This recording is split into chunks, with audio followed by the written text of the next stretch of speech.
given the prevailing profit motive in crypto, particularly present during bull markets, the ability of crypto to deliver on its promise is not necessarily threatened by this profit motive, this desire to make money.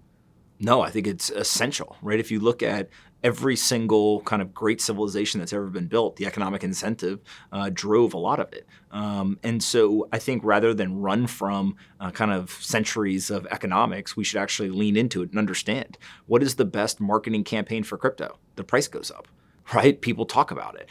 It's the classic, when you're in the Uber and they're talking about a stock or they're talking about crypto, it's word of mouth. It's driving kind of awareness. It's driving marketing. And so, again, that doesn't mean that just because the price goes up that an asset is going to have long-term sustainability or resilience. It doesn't mean that if, your barber starts telling you about an asset, you should go buy it. But that is really the marketing campaign is if you want to increase awareness, you need the price to go up. And so, one of the best memes in the Bitcoin world is just number go up technology, right? And so I think that people want to try to take the moral high ground and say, oh, I'm not here to make money.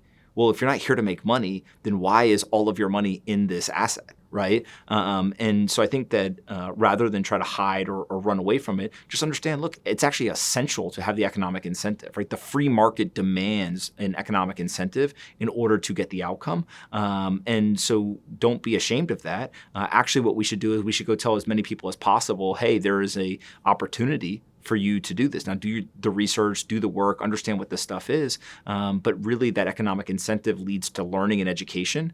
And if you look at kind of the American population, 50% of Americans don't have any investments, right? They get hurt by inflation really, really badly. That's not a poverty problem. That's not a kind of any other problem than just education. They don't know that you shouldn't save, that you should invest. And so I think that Bitcoin and crypto has really done a great job of educating a lot of people about economics. And the more that we can tell the people who don't know, the better off they'll likely be. Absolutely. And speaking of marketing for crypto, do you try to convert others or do you try and bring normies into the space? Would you consider yourself a bit of a crypto evangelist? Outside of talking to crypto people, I don't talk about Bitcoin or crypto at all. Maybe it's because I just talk about it all the time with people that I deal with in my professional life. But I think folks are surprised, when they go to dinner or I meet someone for the first time. I almost never talk about it. And it's one of these things where maybe personality-wise, I don't believe in like kind of overselling people and trying to convince them. I just am a big believer that people kind of they buy at the price they deserve. People who are intellectually curious will ask questions. I have many interests, right? I'm not just interested in this stuff. And so I don't necessarily spend 100% of my time talking about it. But I am thankful for the people who do that, right? There are people who that's literally, every single person they talk to, they tell them about it, they explain it, et cetera.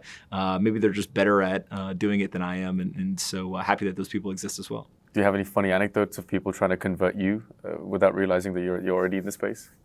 No, I think people now, when they meet me, they pretty much know, hey, he's into this stuff. But I think the probably funnier thing is you can tell kind of where someone is in their journey of learning based on the questions that they're asking. Right. And so many times people will, well, hey, have you thought about this or have you thought about that? And if they take it too far, it's the classic, I just learned about Bitcoin and I'm here to fix it. But I think most people are trying their best to learn. And so there's this natural kind of progression of, what is the government going to do? Or how does this work? Could somebody hack the network? And so you can kind of just, try to pick out how long they've been paying attention and learning about this stuff based on the questions.